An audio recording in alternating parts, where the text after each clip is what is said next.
Hey guys, thank you for visiting my channel, Medical Assistant with Miss K. My name is Kendra, aka Miss K. I'm a medical assistant instructor, and today I'm going to be answering a question that someone from my group on Facebook asked me to answer. Now, if you're not in my group on Facebook, it's called the Medical Assistant Lounge. You can go ahead and join it. But I want to go ahead and address this. So this person asked me to address the fact that, there are some people that are concerned and wondering if getting certified through NHA is a good idea because they are wondering if it's accepted by employers. And the question is absolutely yes. NHA is a legitimate organization, National Health Careers Association. You guys can look it up online. You can go to their website. You can look up reviews. They are legit. Okay, guys. So I wanted to ease your minds. I've gotten that question in my group, and so I'm sure there are probably other people that are wondering that. And I will say this: every employer is different. Okay, I've had some people in my group who said that where they are located, the employers in that specific area, not necessarily in the state, but in the area that they're in, maybe the city, maybe the town, they prefer maybe the RMA, which is Registered Medical Assistant, or maybe this employer prefers CMA through AAMA. There are some employers who do prefer CMA, AAMA. I will be honest about that. There are. And there are some employees that prefer RMA, and then there are some employees that prefer the NCCT certification. It happens, yes.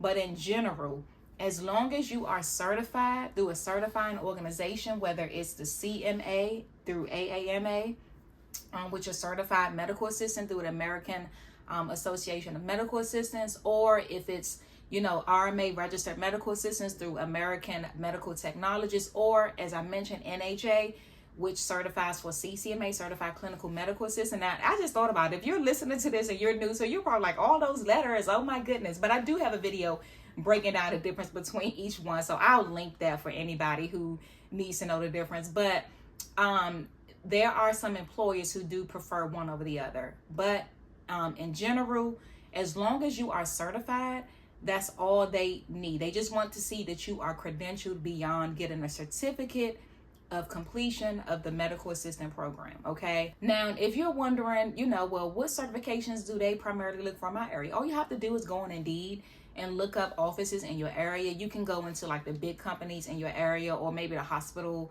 website, see what kind of certifications they're asking for, different offices in your area, and just see what they're looking for in your area.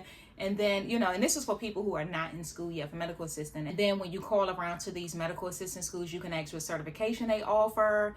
And then you can decide from there, because some people are wondering, like, what school should I go to? What certification should I get? Just call around to the schools in your area, see what certification they offer, and then you can go from there. For an example, if you want to be a registered medical assistant through AMT, your school has to have a 160-hour externship, so with the CMA and the AAMA, as well as the RMA, the credentialing is a little bit stricter. Okay, now I already went through the eligibility requirements for each certification, so I'm not going to do that in this video, but I do suggest also doing that, because you may not even be qualified to take the certification that you may think, oh, I gotta have this certification. You may not even be qualified to take it. So I would make sure first, before you go out and say, I want to go take the CMA through AAMA, make sure you're qualified. I had a student years ago who had a drug charge. It was a felony, and she could not sit for the RMA. So we had to allow her to take the CCMA, so you want to make sure you're qualified. But anyway, I don't want this video to be too long, but I just want to give you guys some encouragement. If you are in school and your school offers NHA, CCMA, yes, you are credentialed. It is legit. I am certified through NHA. I know many people that are certified through NHA. Yes, you can get a job. And again, every employee is different. So yes, you will have some that prefers one certification over the other, but those are exceptions, okay? Not the rule. One thing I do want to point out too, when you're looking in the job description, I know some of you guys get caught up in this too. It'll say certified medical assistant. They want you to be certified.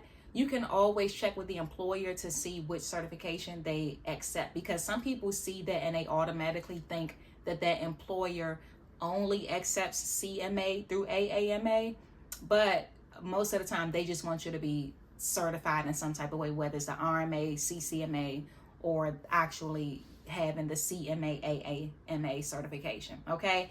Now I'll do more videos on this later, just kind of talking about CMA AMA, because a lot of people refer to that as the gold standard of certifications, and I definitely understand why. It is a 5-year certification. The eligibility requirements are stricter, and you are automatically a member of AAMA when you get certified. Okay, so I will do another video talking about that one, but I just wanted to answer this question in this one. So I hope you guys have a great day. Be blessed.